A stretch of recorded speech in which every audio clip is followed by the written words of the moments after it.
My Lord and my God, I firmly believe that you are here, that you see me, that you hear me.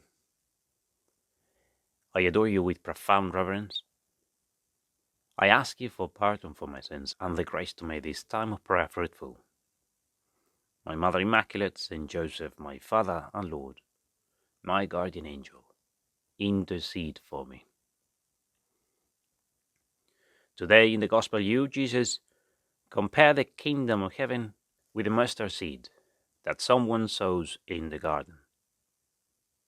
And you also say that the kingdom of God is like yeast that a woman took and mixed with 3 measures of flour until all of it was leavened. How interesting, Jesus, that the mustard seed, to sprout, needs to be buried in the soil. And for fermentation, the yeast needs to be mixed with the dough. Seeds and yeast can be preserved for centuries if you keep them dry. In 2018, they successfully used yeast from 220-year-old beer bottles found on a shipwreck. So yes, there it was, the yeast, peacefully on holiday, waiting 2 centuries at the bottom of the sea. And once you mixed it with water and sugars, it ferments everything. But I guess that if you could ask the yeast in an interview, I know the yeast has no brains, but to appear on TV nowadays, it doesn't look like it is necessary anyways. If you asked the yeast, it would probably say that it was quite nice to rest, stored in a bottle.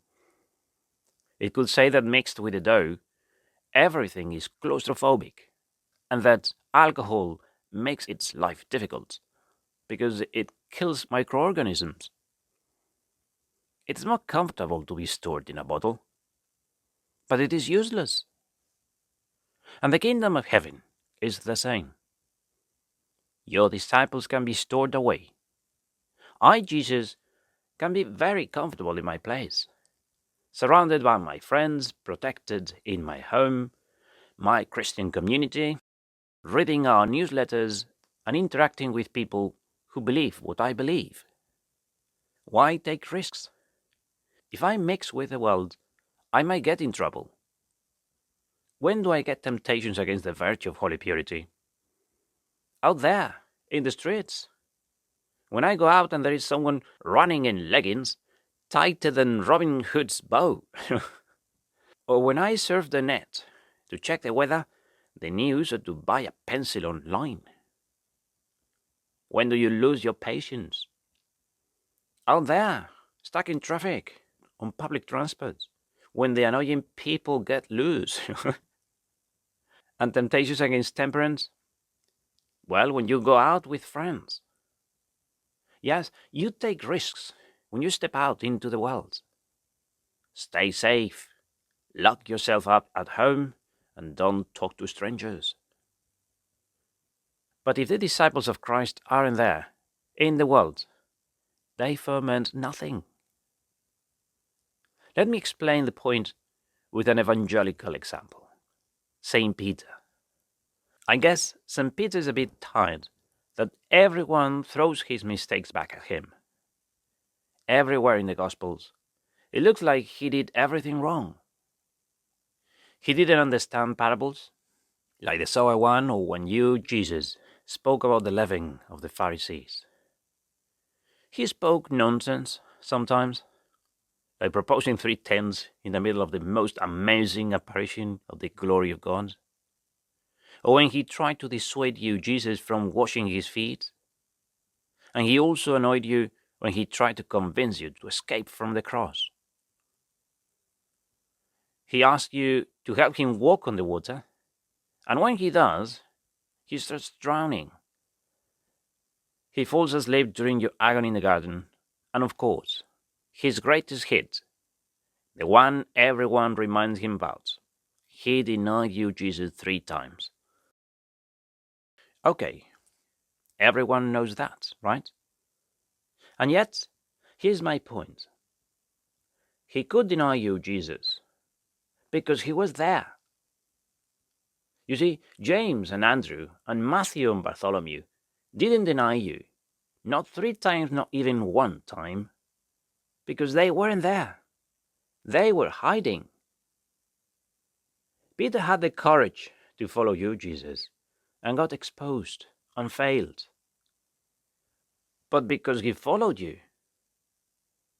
Yes, it would have been great if he had not denied you, like John. But wait, nobody challenged John.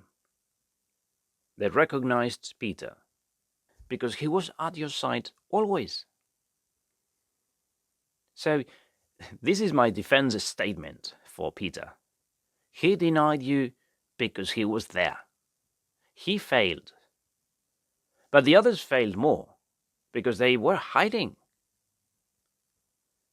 The yeast is safe in the bottle, and when it mixes with the dough, it runs risks. But otherwise, it cannot transform anything. Your disciples, Jesus, we who are in the middle of the world, in the thick of the battle, we risk more. Like soldiers on the front line, they are the ones that get shot at, the ones that have to dodge the shells, and get wounded, and muddy, and bloody. Who can be surprised that soldiers may need to go to the infirmary? And let me pray with you, St. Peter, now, for talking to the saints is also prayer. You are an inspiration to me. You are encouragement and an example to me that you followed the Master while the others were hiding. That by being in the mess, you fell. That by risking your life to follow Jesus, you messed up. When not risking following Jesus was already a mess up. Because in the midst of this world that surrounds us, any Christian with so much pressure puts his foot in his mouth from time to time. So what? You, Jesus, count on that. I have to go out and look for the sheep. And if the sheep have wandered into the thorns, cliffs, and ditches, I will sometimes get scratches and blood and mud on my hands. But you, Jesus, want me there, in the middle of this world, mixed with the dough, fermenting it from within. And if I make a mistake, well, I go to confession and that's it. To take refuge and not to go out to change the world is already a mistake. We priests are in the confessional to help Christians get their foot out of their mouths when engaged in the world skirmishes. They take a blow. But you, Jesus, know that if I come sweaty and bleeding and dirty and with my clothes in tatters, it's because I have gone out to save your sheep. I have not hidden or shut myself up at home. You, Jesus, send us to the front. And you are not surprised that we have to pass through the infirmary when we are bravely on the front line of battle. A fisherman gets wet, a shepherd gets dirty, and the soldier will sometimes bleeds. You, Jesus, never lost confidence in Peter, despite all his blunders. You made him the prince of the apostles, because he was not afraid to risk his life by getting into the mess.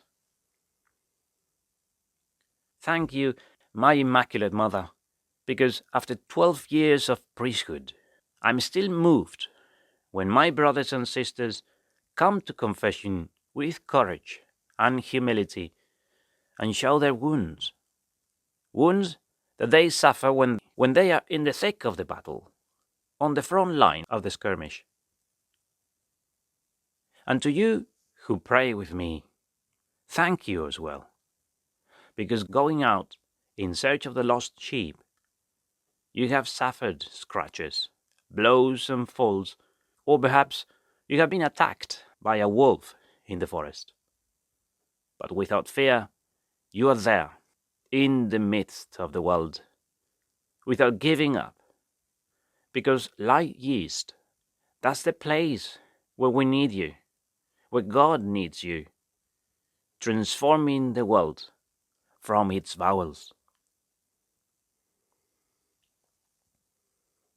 I give you thanks, my God, for the good resolutions, affections, and inspirations that you have communicated to me in this meditation. I ask you for help to put them into effect. My Mother Immaculate, Saint Joseph, my Father and Lord, my guardian angel, Saint Peter, intercede for me.